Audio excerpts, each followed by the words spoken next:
Mercredi 24 juillet 2024, bonjour à toutes et à tous. Les journaux reviennent largement sur les premiers mots du nouveau président de la Haute Autorité de l'Audiovisuel et de la Communication. Édouard Loko, qui a officiellement pris ses fonctions en tant que président de la 7e mandature, exprime déjà son ambition de marquer de son empreinte la gestion de l'institution. En effet, le Télégramme rapporte que l'ancien chargé de mission de Patrice Talon a adressé plusieurs mises en garde aux professionnels des médias. L'affiche du jour confirme l'information et met en manchette de sa parution du jour, RAC 7e mandature, les mises en garde du président Loko professionnel des médias. L'événement précis rapporte également que le successeur de Rémi Moretti se donne pour mission de redorer le blason du métier de journalisme, une profession qu'il considère très noble.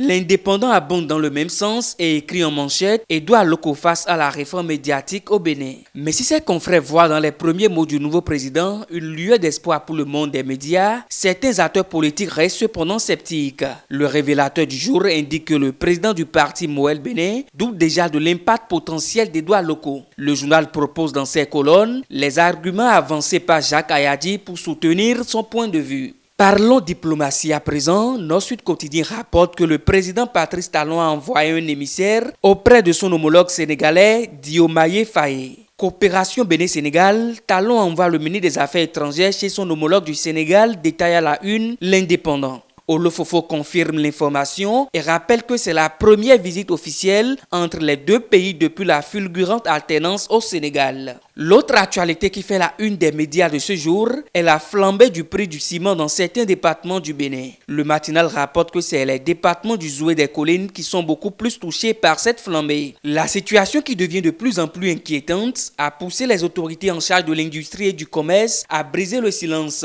À en croire le journal, les promoteurs de dépôts de ciment sont désormais sommés de respecter les coûts fixés par le gouvernement. Éveil Info confirme l'information et propose dans ses colonnes les deux grandes raisons qui pourraient justifier la flambée du prix du ciment. En politique, la deuxième phase de la tournée gouvernementale entamée récemment par les chantres de la rupture suit son cours.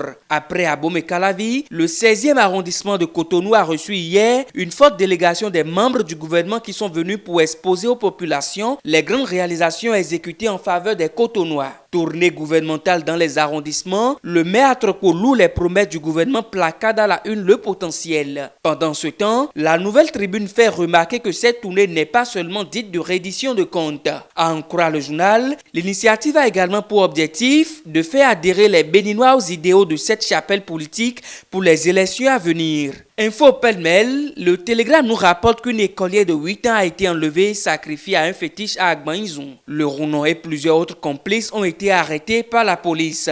Pendant ce temps, Fraternité révèle que les premiers résultats de l'enquête relative à la tentative d'assassinat du maire de Boukoumbe sont déjà disponibles. Lors de points de presse tenus hier mardi, la police républicaine à travers son porte-parole est montée au créneau pour éclairer l'opinion publique sur comment cet acte odieux, ourdi dans l'ombre des décès les plus vils, a été déjoué. Culture pour finir, Dabarou annonce que la date de la Gani 2024 à Niki est désormais connue. La plus grande fête identitaire du Bénin aura lieu du 13 au 15 septembre prochain, rapporte le journal. Fin de la revue de ce mercredi. Bonne journée à toutes et à tous.